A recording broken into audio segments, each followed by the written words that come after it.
staying with us. The numbers are in high prices and inflation woes did not seem to dampen the spirits of early holiday shoppers. Black Friday sales soared to the tune of more than $9 billion in online shopping alone. That is an increase of a little more than 2% over the past year.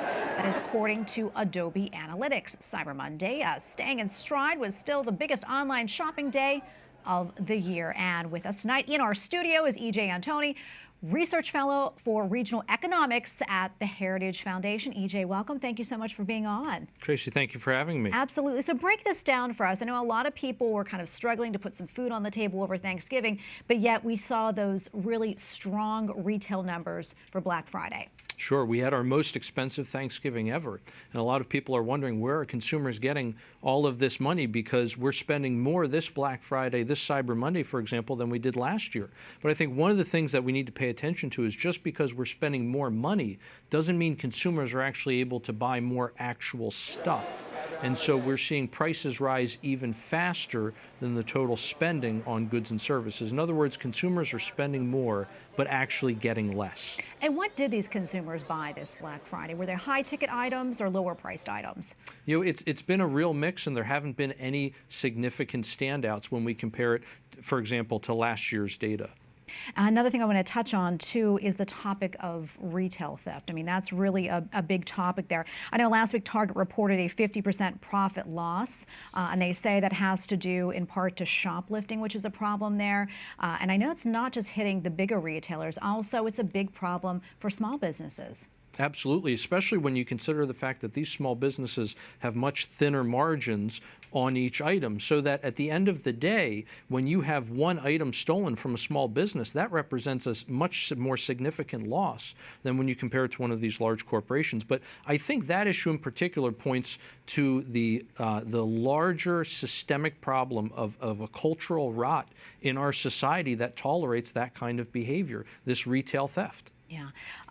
Another thing that's on a lot of people's radar right now is the potential for the railroad, the deadline coming up for that, and wondering if Congress is going to intervene in case that strike does happen. Let's talk about the potential impacts of a railroad strike. What would that do to our economy, especially now during the holiday season?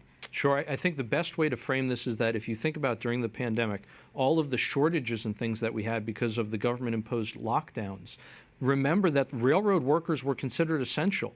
So now imagine essentially the lockdowns, but significantly worse in terms of that economic impact, because we really underestimate how much everything travels by rail. I was going to say that. I mean, a lot of people don't realize things even such as crude oil is brought on by rail cars. What about that? I mean, we're already facing record high energy numbers. What would potentially happen if this strike does go through? What would happen to energy costs for people? Imagine the high prices we saw over the summer going even higher, because at least during the summer, we did not have those kinds of supply shocks. So it would be even worse than what we've seen. Now, it looks like Congress is probably going to avert that and force this deal on the unions, but we'll have to see what happens. Yeah, absolutely. And, I want to pick up on the oil. We have been talking about Venezuela and them being able to drill down there in Venezuela. I said, coming here to the United States and allowing the drilling to happen here. Let's talk a little bit more about that, your thoughts on that. It's amazing that the same administration which refuses to allow domestic producers, who produce much more cleanly, by the way, than they do overseas in most countries, we refuse to allow our domestic producers here at home to actually get the oil out of the ground, refine it, and bring those finished products to market. But instead, we're going to be in hock to dictators overseas who don't even like us very much, and those same dictators are people for whom we don't really care for either, and we fundamentally disagree with the way those countries are run and the things that those people stand for. Yeah, it's really a head scratcher there. Why would we even do that? Before we let you go, we have about a minute left. I want to talk about China. Of course, our thoughts and prayers are with all the protesters there and what they are facing right now, but also so much of our manufacturing comes from China.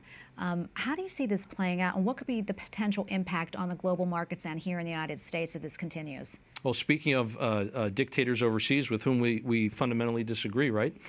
We have become so incredibly intertwined with the Chinese supply chain that just like the COVID lockdowns over there have been incredibly disruptive, so too these protests stand to be incredibly disruptive as well. And that's going to do no favors to our supply chain and no favors to bringing more supply of goods and services to the market. And one of the reasons why that's so important in fighting inflation is that the more you can increase supply, the more you bring down costs to the American consumer. And so these protests in China are going to do exactly the opposite to that.